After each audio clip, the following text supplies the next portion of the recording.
Hey guys, welcome back to another video of AKG. भाई साहब देखें कल की वीडियो लेट क्यों आई, क्योंकि हमारे एडिटर साहब के घर में लाइट नहीं थी। तो उनके घर में जब लाइट आई तो उन्होंने एडिट किया, फिर उन्होंने जो है भाई अपलोड किया। जिनको नहीं पता है, हमारे एडिटर साहब जो है वो रियल मैड्रिड फ़ैन है। तो बीच में अगर आपको रियल मैड्रिड रिलेटेड कुछ भी कमेंट देखने को मिले इमेज में, तो that is not from me, that is from the editor साहब।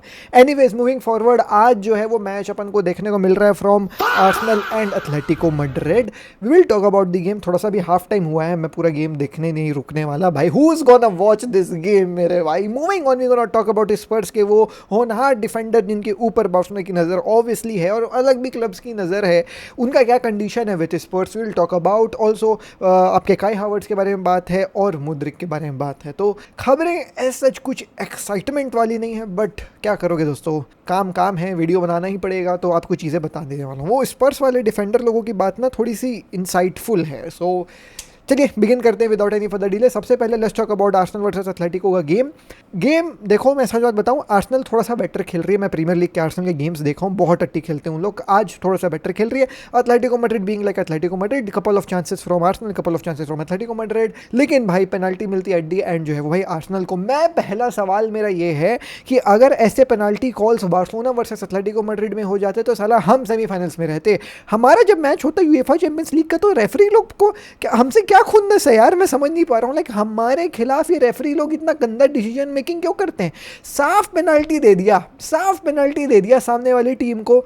ऐसा कुछ हम लोग के खिलाफ होता, हम लोगों को घंटा ना येलो कार्ड ना इन लोग पेनल्टी कुछ नहीं देते। बट पता नहीं दूसरे गेम्स में अच्छा रेफरिंग होता है। तो ये आर्सेनल वर्सेस एथलेटिको मैड्रिड में अच्छी रेफरिंग मिली, पेनल्टी, और क्या गोल मारा है भाई, क्या गोल मारा है विक्टर योकेरेस, एकदम रॉकेट रोनाल्डो टाइप का गोल। No, anything could happen in the second half. हो सकता है एथलेटिको मैड्रिड एक आध दो गोल मारते, जिस हिसाब से जो है भाई chances you know what Atletico Madrid बना रही थी। जूलियन अल्वारेस के एक आध दो अच्छे शॉट थे, यू नो व्हाट, वो देख करके लग रहा है शायद सेकंड हाफ में कोई गोल आ जाए। स्कोर लाइन लगा दो यहाँ पे आर्सेनल वर्सेस एथलेटिको मैड्रिड का।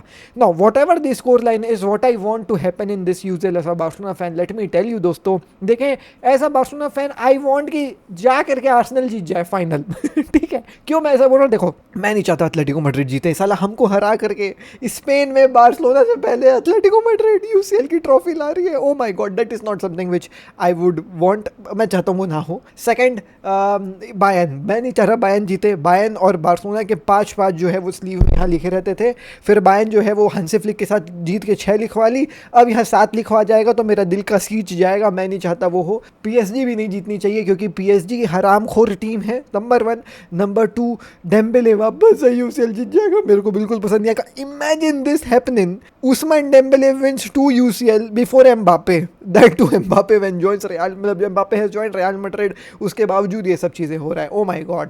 सो कोई टीम ना जीते, आर्सेनल बेचारी जीत जाए भाई, गरीब है एकदम जो है वो भाई, यू नो भिखमंगी टीम है, एक भी ट्रॉफी नहीं है। तो इनको दे दो भाई, इनको दे दो, और इनको जो है वो भाई मैं बोलूँगा मतलब एहसान करके इनको दे दो ट्रॉफी। अब ये तभी हो सकता है अगर फाइनल में आर्सेनल जाए और एकदम घटिया फुटबॉल खेले, ठीक है, like against Bayern and PSG. देखो फाइनल होता है, वहाँ कुछ भी हो सकता है। आर्सेनल कुत्ता टाइप जो है वो हराम बॉल खेले, एक आध दो चांस बने और जाकर के गोल मार दे, और उसके बाद कुत्ता टाइप बैठ जाए और जीत जाए उसे। देखो फाइनल है ना, फाइनल में कुछ भी हो सकता है ना। तो मैं चाहता हूँ कि आर्सेनल जीत जाए। बायर्न, पीएसजी और एथलेटिको मैड्रिड ना जीते। This is from AC Barcelona fan. Moving on, let's talk about भाई साहब मुद्रिक के बारे में। मुद्रिक को मिला है 4 साल का बैन। नाउ मुद्रिक चेल्सी के लिए खेलते थे, काफ़ी हाई एंटिसिपेटेड साइनिंग थी फॉर चेल्सी। डोपिंग का जो है वो शिकार बन गए, बैन लगा और फिर इन्वेस्टिगेशन चला। इन्वेस्टिगेशन में 4 साल का बैन मुद्रिक को ऑफिशियल दे दिया गया है। अब उस 4 साल के बैन को मुद्रिक ने ऑल दो अपील तो किया है,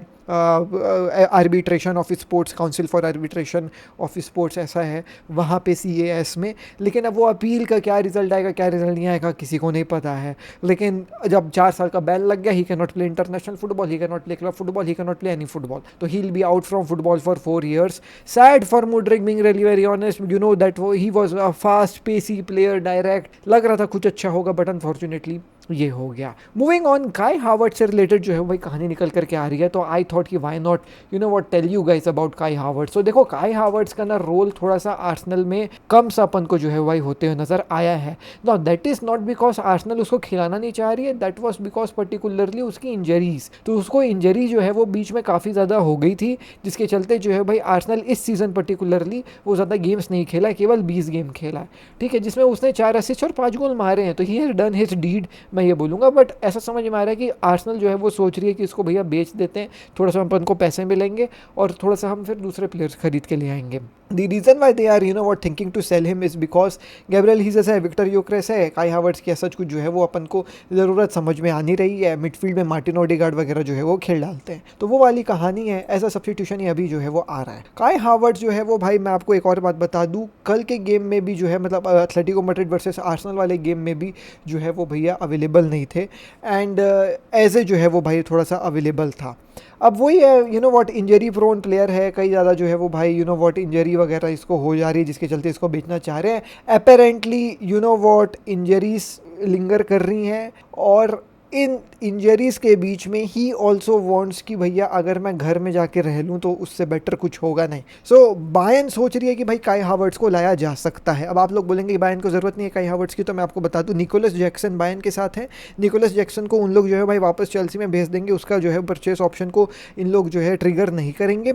और सिंस निकोलस जैक्सन आर्सेनल मतलब बायर्न छोड़ करके चले जाएगा, जगह बचेगी, और उस जगह को फुलफिल करने के लिए इन लोग सोच रहे हैं कि भैया काई हावर्ट्स को ले आते हैं। तो अब देखते हैं क्या होगा भैया नेगोशिएशंस वगैरह। आई डोंट थिंक सो ज़्यादा फी वगैरह आर्सेनल जो है वो मांगेगी। 40-50 मिलियन में काई हावर्ट्स जैसा खिलाड़ी अगर आ जाता है तो there is nothing wrong with it. मेरे हिसाब से काफ़ी अच्छी साइनिंग होगी फॉर बायर्न। देखें जब जब खेला है आर्सेनल के लिए तब तक जो है अच्छा नज़र आया, ऐसा नहीं है कि अच्छा नज़र नहीं आया है, लेकिन दिक्कत यही है कि भैया इंजरीज काफ़ी ज़्यादा है, और ज़्यादा एज भी नहीं है, केवल 26 साल का है। तो there is that. Moving on, let's talk about भाई साहब स्पर्स के डिफेंडर्स की कहानी। Not only defenders but also all the Spurs के प्लेयर्स। अब देखो क्या है सीन, स्पर्स इनको जो है वो भाई बेचना तो नहीं चाह रही है, मैं आपको सच बता दूं, लेकिन इन बेचने में मजबूर हो सकती है स्पर्स, क्योंकि तुम अगर अभी स्पर्स का टेबल देखो तो they are at this point of time in the relegation zone. वो 18th ऑन दी टेबल बैठे हुए 34 पॉइंट्स, ऊपर वेस्ट हैम है, ऊपर नॉटिंघम फॉरेस्ट है, और अगर स्पर्स जो है भाई गेम्स अपने नहीं जीतती तो डेफिनेटली रेलीगेट हो जाएंगे। नाउ अगर वो रेलीगेट हो जाएंगे तो क्या उनके टॉप प्लेयर्स लाइक मैडिसन हो गया, शावी सिमोन्स हो गया, क्रिस्टियन रोमेरो हो गया, वीडीवी हो गया, मतलब इन लोग जो है वो भाई बिकने के लिए डायरेक्ट ऐसे हो जाएंगे, अवेलेबल हो जाएंगे क्या? ऐसा नहीं होता है दोस्तों। क्या होता है कि देखो रेलीगेशन जब होती है तो सैलरीज मैनेज करना बड़े प्लेयर्स का मुश्किल हो जाता है। इट्स नॉट कि हम रेलीगेट हो गए तो अब उनको जो है वो भाई प्लेयर्स को बेचना पड़ जाएगा, मजबूरी होती है बेचना जस्ट बिकॉज ऑफ सैलरीज। जब आप टियर 1 फुटबॉल खेल रहे हो तो स्पॉन्सरशिप्स, स्टेडियम में जो है वो भाई आने वाले फैंस, स्टेडियम के टिकटिंग, आप यूसीएल भी खेलने गए तो उसकी टिकटिंग, दुनियादारी से आप खूब पैसे कमाते हो। लेकिन सिंस अब टियर 1 फुटबॉल खेलोगे, सॉरी टियर 2 फुटबॉल खेलोगे, चैंपियनशिप खेलोगे फॉर प्रीमियर लीग, तो वहाँ पे क्या होता है कि स्पॉन्सर्स खींच लेंगे, क्योंकि भाई वहाँ स्पॉन्सर्स को वो आय नहीं मिलेगा जो प्रीमियर लीग फुटबॉल में मिलता। वहाँ पे टिकट्स का प्राइस कम करना पड़ेगा, क्योंकि चैंपियनशिप के फैंस नहीं आएंगे देखने ना स्पर्स के बड़े मैचेस भाई। अब तुम क्या सोच रहे हो, मिडलसबर्ग का कोई अगर खिलाड़ी मतलब फैन होगा, वो मैनचेस्टर यूनाइटेड के फैन जितना पैसा देगा क्या? मतलब सिंपल सी बात है, टियर 2 फुटबॉल में आप ज़्यादा टिकटिंग से भी पैसा नहीं कमा सकते हो। तो स्पॉन्सरशिप गई, टिकटिंग गई, दुनियादारी चली गई, तो फिर आपको इन प्लेयर्स को जो एक्सपेंसिव कॉन्ट्रैक्ट्स में उनको मैनेज करने में दिक्कत होती है। आप फिर उनको जो है वो भाई अपने क्लब में रुकवा नहीं पाओगे, क्योंकि सैलरी नहीं दे पाओगे आप। तो इसीलिए ना इन प्लेयर्स के कॉन्ट्रैक्ट में ही एक ऐसा क्लॉज रहता है कि इन केस अगर हम रेलीगेट होते हैं तो आपकी सैलरी ऑटोमेटिकली जो है वो रिड्यूस होकर के इस अमाउंट तक आ जाएगी, जो काफ़ी कम रहता है। अब ऑब्वियसली जब आप स्पर्स जैसे क्लब के लिए साइन करते हो तो यू थिंक कि हम कहाँ ही रेलीगेट होंगे यार, तो हाँ ठीक है साइन मार देते हैं, लेकिन फिर उन लोग जो है रेलीगेट हो गए आउट ऑफ नोवेयर। तो अब ये प्लेयर्स फोर्स होंगे एक लोअर सैलरी में खेलने के लिए, जिसके चलते उनको पोसाएगा नहीं भाई। ऑब्वियसली यार इतना गंदा डिमोशन हो जाएगा तो किसको पोसाएगा? मतलब हफ्ते का अगर कोई आदमी मिलियन कमा रहा है और अचानक से उसको तुम 200K दोगे तो he will not what stay with you, he look for other options, he will try to get out of the club. फिर ये जो बड़े प्लेयर्स रहते हैं इन लोग जो है वो बोलते हैं कि हमको जो है वो भाई क्लब छोड़ करके जाना है। तो इस मौके का फ़ायदा उठाया जाता है फ्रॉम अदर क्लब्स कि तू हमारे पास आ जा, हम तो तेरे को ऑब्वियसली ज़्यादा सैलरी देंगे, ज़्यादा एक्सपोजर देंगे, और सबसे बड़ी बात भाई, तेरे को जो है वो भाई यूसीएल खेलने का मौका मिलेगा। सब प्लेयर्स खेलना चाहते हैं यूसीएल। तो Barcelona eight this point of time they do not need a midfielder. तो शावी सिमोन्स और आपका मेडिसन के बारे में तो कोई कहानी है ही नहीं। हमको चाहिए डिफेंडर्स, और डिफेंडर्स दो हैं स्पोर्ट्स में। एक है क्रिस्टियन रोमेरो फ्रॉम अर्जेंटीना, और दूसरा है वीडीवी जिसका नाम है वैन डी वैन। ये इन दोनों को जो है वो भाई बार्सिलोना खेल लेने का शायद मूड बना सकते हैं, इन केस बास्तोनी वाली डील ना हो। अब आप बोलोगे कि जी भाई बास्तोनी वाली डील तो हो गई थी, तो बास्तोनी वाली डील पर्सनली हो गई है। लाइक बास्तोनी ने बार्सिलोना के साथ उनका कॉन्ट्रैक्ट साइन कर लिया है कि हाँ भाई तेरी सैलरी, हाँ भाई तेरे को जो जितना जो मेरे को देना चाहता है मैं आने के लिए तैयार हूँ तेरे क्लब में। लेकिन अब बार्सिलोना को एसी मिलान के साथ नेगोशिएट करना है। अब वो नेगोशिएशंस जो है वो भाई सही से हो जाएं तो फिर ये डील कंप्लीट होगी। Now that deal has not yet what reach into conclusion. अगर एसी मिलान ज़्यादा पैसा हमसे मांगती है, हम उनको ज़्यादा पैसा देने के लिए तैयार नहीं होते हैं, तो फिर जो है वो भाई बार्सिलोना अल्टरनेटिव्स के ऊपर नजर डालेगी। और वो अल्टरनेटिव्स हो सकता है स्पोर्ट्स के ये दो खिलाड़ी वैन डे वैन वीडीवी और आपका जो है वो क्रिस्टियन रोमेरो, ये दोनों में से कोई एक हो सकता है। अब इस खबरें ऐसी निकल करके आ रही कि अगर इन दोनों में से किसी एक को सिलेक्ट करना होगा तो आपका डेको का जो है वो भाई रोमेरो के ऊपर ज़्यादा इंक्लिनेशन है। मैं बोलूँगा कि हाँ ठीक है, हमको डिफेंडर चाहिए, हमको लेफ्ट बैक नहीं चाहिए। VDV is very fast, he is very good, but he can play as a full back. Like as a full back I would accept VDV, but as a proper centre back मैं Cristian Romero है। तो Cristian Romero obviously number 1 priority है for Deco. अब कितने में आएगा, क्या होगा, आएगा भी कि नहीं आएगा, that is you know what, something which time will tell us. I am also waiting on that, you guys also wait on that, let's see what will happen. But yeah, I hope so आपको जो है वो चीज़ें समझ में आई होंगी कि कैसे कोई क्लब रेलीगेट होती है तो प्लेयर्स का निकलना होता है। इट्स जस्ट नॉट लाइक कि आज रेलीगेट हो गए तो ऑटोमेटिकली उनके प्लेयर्स निकल जाएंगे। नो, वो रेलीगेशन में प्लेयर्स का निकलना is because of salary issues. तो ये थी दोस्तों आज की वीडियो, थोड़ी सी इंसाइटफुल, थोड़े से जो है वो भाई चीज़ें, ओपिनियन एज वेल। ऐसी फुटबॉल वीडियोज़ के लिए सब्सक्राइब का बटन का हिट करना ज़रूरी है और लाइक करना ज़रूरी है। मैं मिलता हूँ आपसे अगली वीडियो में। टिल द नेक्स्ट वीडियो में, टेक केयर, पीस, जय हिंद, वंदे मातरम।